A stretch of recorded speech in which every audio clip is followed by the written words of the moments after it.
At the end of my last video, I created this package.json file, and I want to give you an overview of some of the different files and folders I'll be creating by pulling up this diagram that I am about to show you.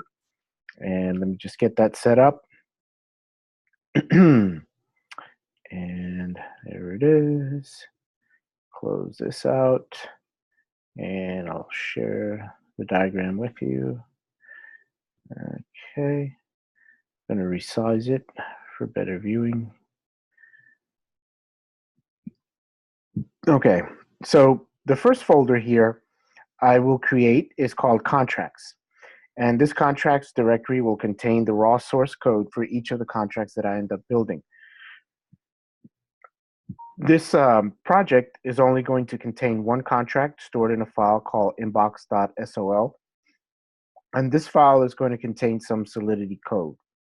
The next folder I'm going to create is called test. This will contain one file that will be testing the contract and some Mocha code that I'm going to write. And the vast majority of my time will be spent in this test folder. And this is where I'm going to be interacting with my contract utilizing JavaScript code. Next, inside my root directory is the package.json file that I created. And like any other JavaScript project, this JSON file will behave the same way. Next up is compile.js. This will be a small file whose sole purpose is to look inside the contracts directory in here and compile each of the Solidity files found inside of it.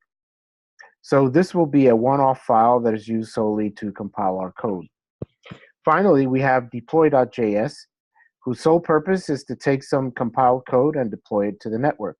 And that could be the Robstein, Rinkeby, Kovan, or the main network. Anyway, let's get started. So I head over to my code editor here. All right. So in the contracts folder that I'm going to create, so I'll go ahead and create new folder, contracts. And then inside of that, I'm going to create a new file, call it inbox.sol. All right. Now I'm going to flip back over to Remix. So let's see, here it is. And what I'm going to do is I'm going to copy and paste this code. Okay. And head back over to the code editor. Go ahead and paste it in here and save it. All right.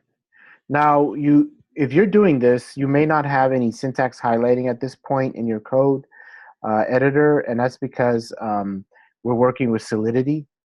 And what I did before is I already developed a plugin or package in my Atom code editor so that it does recognize Solidity. And if you look down here, you can see it that indeed it does recognize it as Solidity.